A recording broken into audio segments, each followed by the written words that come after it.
Newsom gets to replace Kamala Harris's Senate seat. And you said that it needs to be a black woman.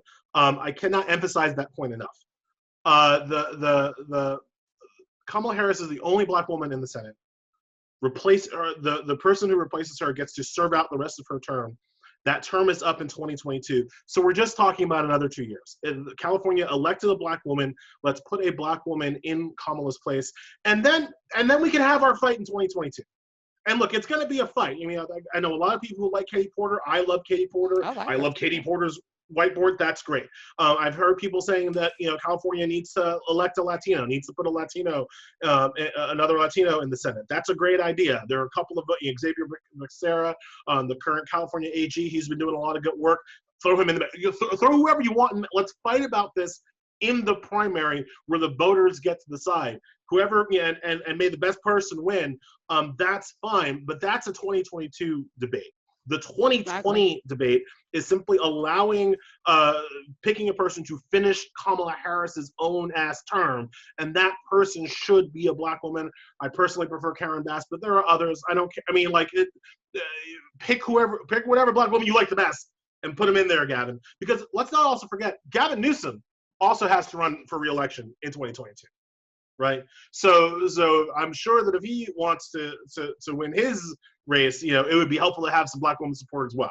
So let's just put a black woman there, and then let people fight as they will in 2022 for that seat. Okay, 866-801-8255, and I'm not as, I don't know what progressive is.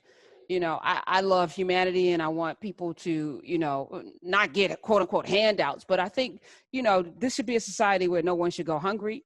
People should not be living in the streets. We have enough to go around.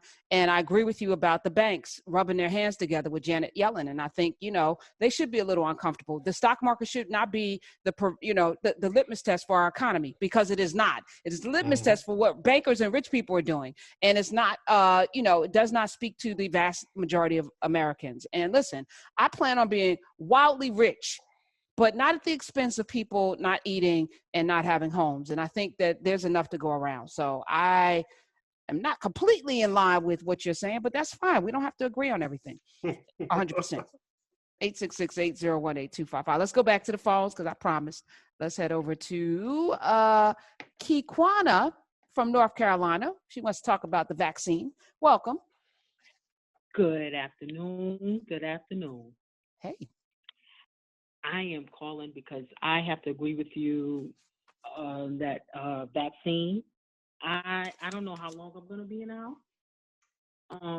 Even as the wonderful gentleman stated about seeing Dr. Fauci get the shot on TV, don't trust it. Don't trust it. Can I ask what would make you trust it? He could easily be getting a different strain from us. Yes. Elie asked a question.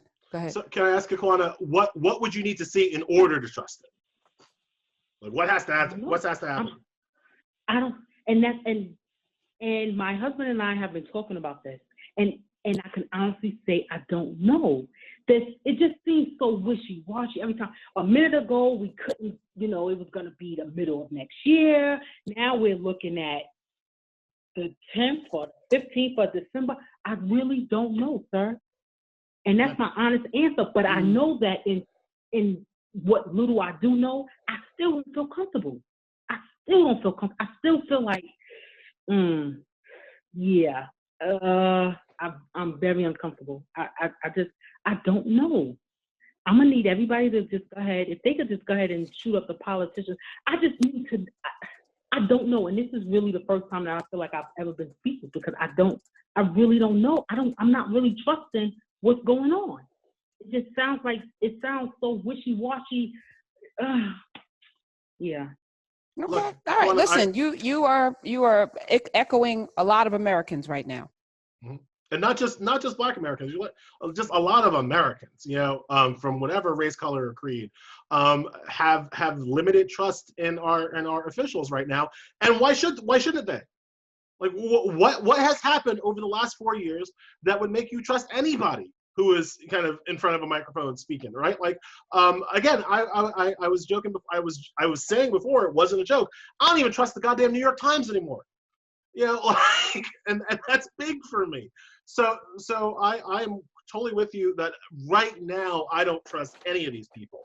But I'm trying to remember right now is right now, right? And months from now, things can happen. Months from now, you get a new administration in there, you get some of these competent people in there, and then you start to see the evidence of a vaccine that is effective, being distributed fairly. Karen, you mentioned that they're promising that it's going to be free to people who aren't insured, at least. You see a vaccine that is out there, distributed fairly, that seems to be working, that other people in your community are taking and trusting and not dying from. There's a way that I can get from where I am, which is pretty much where Kikwana is, to a point where I can see myself taking the shot. I would also like to mention, however, you know, let's also note it's important. I'm a man. I don't have to worry about getting pregnant. I've had my children. I don't have to worry about, you know, anybody in my orbit getting pregnant. That's big. That's big when I think about my personal risk reward for taking the vaccine. So all of these factors have to kind of come into play, and I think a competent administration has to address all of them. I have some hope that the Biden administration will. I have some hope that our medical professionals will kind of, you know, reemerge as professionals, as experts, as the vaccine becomes more widely becomes available. But yeah, there's a trust deficit. This is what happens when you spend 4 years putting an inveterate, shameless liar in charge of the largest microphone in the world. This is what happens. You have people who. Well, I mean, listen, what do we do about that?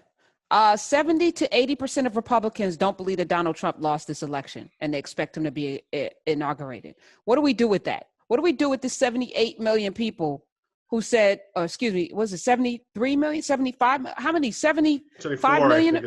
74.8 million Americans. Well, you know, every time he recounts votes, he loses some. So it's like 70. Okay. I mean, but what do we do? 70 plus million Americans said they want more of this.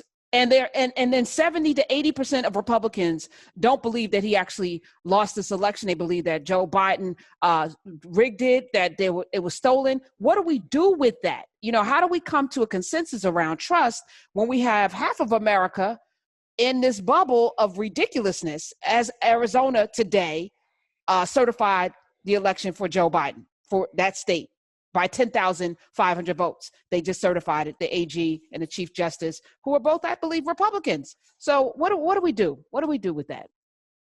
Yeah, so I have two answers here. First is that at some basic level, we can't pay them no mind, right? And like the constantly trying to reach out to these people and do stories about these people, do policies, design, screw these people. These people are idiots and they are wrong, and we can't this can't be a situation like in grade school where the class can only go as fast as the dumbest person in the classroom, right? We just can't live in that society. Like some people are just going to get left behind in their ignorance, right? You know, so one of the analogies I like to make is like, look, gravity is a thing. Whether you believe in it or not doesn't bother me, right? So if you don't believe in gravity, by all means, go jump off your roof. But I'm going to keep my feet on the ground because I know what the real deal is, right? And so at some level, if we have all 74 million people want to jump off a roof or jump off a cliff because they think they can fly, like I can't design policies around them. That's my first answer. Screw that.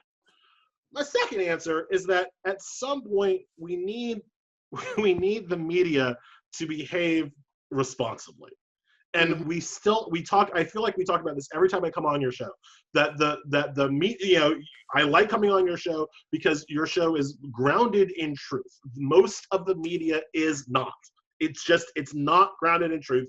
It's grounded on ratings and clicks and all of these other factors and indices that have nothing to do with what's real and what's factual and what's true. At some point, to really ever overcome these 74 million people and believing what they believe, we have to stop having media tell them what they want to hear. I don't have an easy way to fix that, obviously. I don't have any, I don't have an easy, the First Amendment tells me that OAN gets to publish whatever it wants to publish, and idiots get to read it. They get to read that. They get to read Newsmax. They get to read Fox News, right? I can't stop them from doing that. But if we ever want to truly move forward in this country, half of the media has to stop playing to the lowest common denominator. Half of the media has to stop giving these people the lies and conspiracy theories that they crave. That just has to stop at some point. Probably not going to happen anytime soon.